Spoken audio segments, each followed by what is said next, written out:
Hey, welcome to Unit 2. In this unit, we're going to go over the organization of your project, how things are generally organized when you get them, how to keep them organized while you're editing, and we will be opening up Premiere Pro for the first time in Lesson 3 and learning a little bit about how it's organized. In this lesson, before we go over the organization of your project, I'm going to be giving you a brief summary of what happens for most companies before the footage is sent to you as an editor before it's even shot. I'll be talking in a lot of general terms because every company is different and weddings can be shot a lot of different ways. The example I'm about to give you of a wedding day is obviously pretty generic, and there are a million different variations of what could happen on a wedding day. But generally speaking, here is what goes down.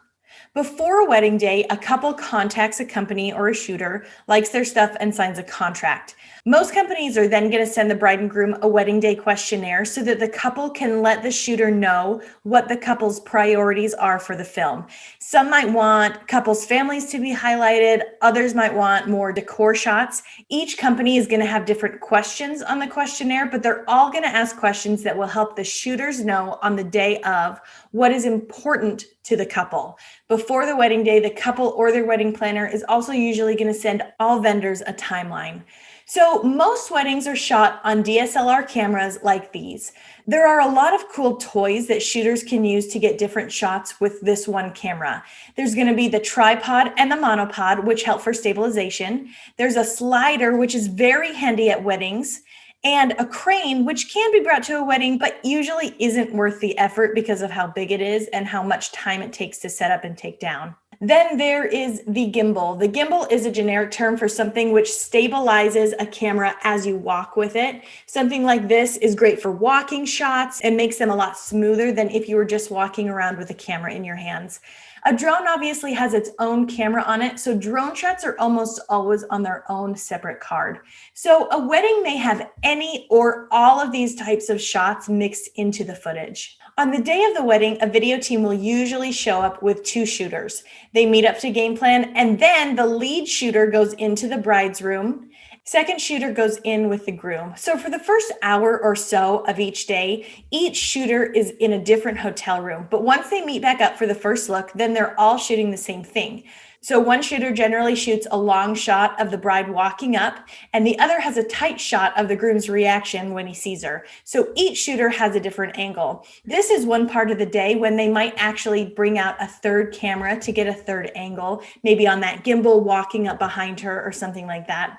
After the first look, the couple generally does some photos together, and then they meet up with the wedding party. So one shooter will usually stay with the couple for photo session, and the other one leaves to start shooting details of the ceremony site before the guests arrive. The next part of the day is usually the ceremony. Since this is a big part of the day, usually the main reason that people want a video of their wedding day, companies will often bring out a third or even a fourth camera just to make sure that they cover every angle of the ceremony. They mic up the groom, the officiant, and plug an audio recorder into the DJ's sound system. They'll usually set up each camera to shoot something different, so as soon as the ceremony begins, they're all in their places.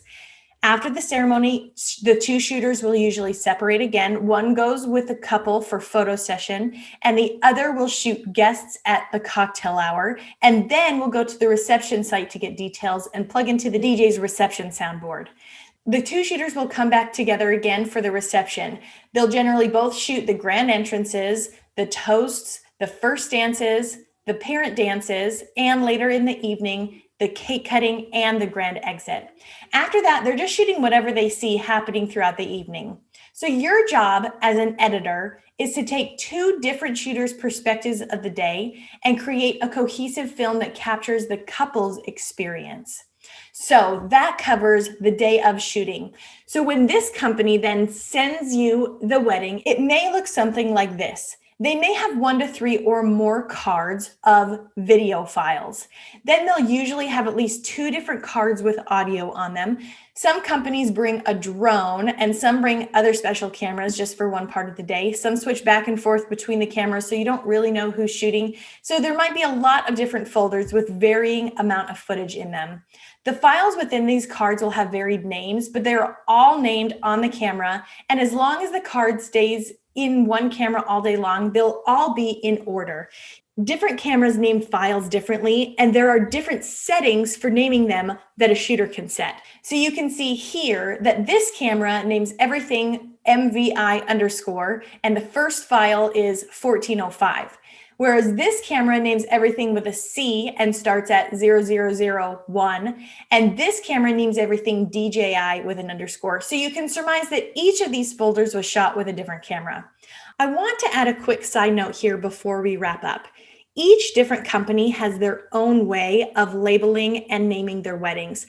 I've worked with companies who do it any one of these ways or by a combination of 2 or 3. So some of them name their projects by the bride's maiden name, the groom's last name, the bride and groom's first names. Whoever signs the contract gets the project named after them, the wedding date, or the wedding location, or again, a combination of any of these.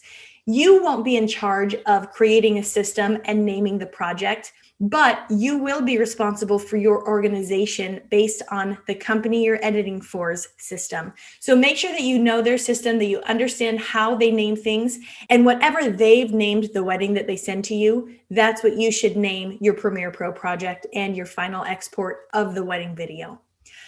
All right, so I hope you have a little bit of a clearer picture of what goes on the shooting side of a wedding day. In the next lesson, we're going to go over a few tips for how to organize your footage and files within your hard drive once you receive that wedding.